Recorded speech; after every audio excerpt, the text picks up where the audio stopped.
दिव्या एक छोटे शहर की लड़की थी। उसका जीवन सादगी से भरा हुआ था, लेकिन उसकी आंखों में बड़े सपने थे। वह एक मध्यम वर्गीय परिवार से थी, जहां शिक्षा को प्राथमिकता दी जाती थी। दिव्या एक मेधावी छात्रा थी और साथ ही नृत्य की भी शौकीन थी। वह अपनी पढ़ाई के साथ साथ शहर के छोटे-छोटे कार्यक्रमों में नृत्य प्रदर्शन करती थी। दूसरी तरफ, राज वर्मा उर्फ वर्मा एक अमीर और प्रभावशाली परिवार से था। उसके पिता एक बड़े उद्योगपति थे और वर्मा खुद भी उनके बिजनेस में सक्रिय भूमिका निभा रहा था। वर्मा बचपन से ही परिश्रमी और स्वाभिमानी था। उसे अपनी संपन्नता पर गर्व नहीं था, बल्कि उसे अपने बलबूते पर कुछ करने की तमन्ना थी।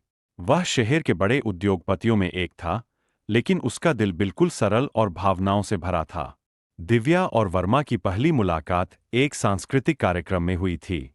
यह शहर का एक बड़ा समारोह था, जहां कई उद्योगपतियों के साथ साथ शहर के महत्वपूर्ण लोग आए हुए थे।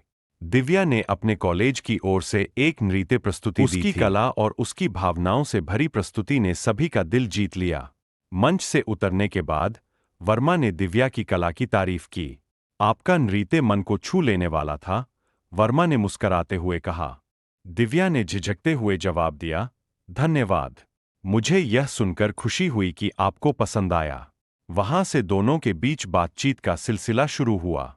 हालांकि यह केवल एक छोटी सी मुलाकात थी, लेकिन दोनों के दिलों में कुछ खासा एहसास हुआ। वर्मा का आकर्षक व्यक्तित्व और दिव्या की सादगी ने उन्हें एक दूसरे के प्रति खींचा।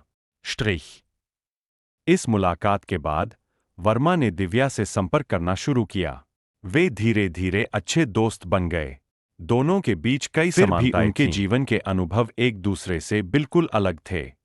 दिव्या ने कभी अपनी सीमाओं से बाहर निकलकर जीवन के बारे में नहीं सोचा था, जबकि वर्मा दुनिया देख चुका था और उसे अपनी मेहनत से सब कुछ हासिल करने की आदत थी। दोनों की दोस्ती दिनों-दिन गहरी होती चली गई। कभी-कभी वे घंटों बात करते, जीवन के उतार-चढ़ाव, सपनों और संघर्षों के बारे में। वर्मा दिव्या की सरलता और उसकी महत्वाकांक्षाओं से प्रभावित था। वहीं, दिव्या वर्मा के आत्मविश्वास और उसकी लगन से प्रेरित थी। कुछ महीनों बाद, वर्मा को एहसास हुआ कि दिव्या सिर्फ उसकी दोस्त नहीं, बल्कि उसके दिल के बहुत करीब है। उसे दिव्या के बिना जीवन अधूरा सा लगने लगा। आगे का स्टोरी सुनने के लिए बने रहे।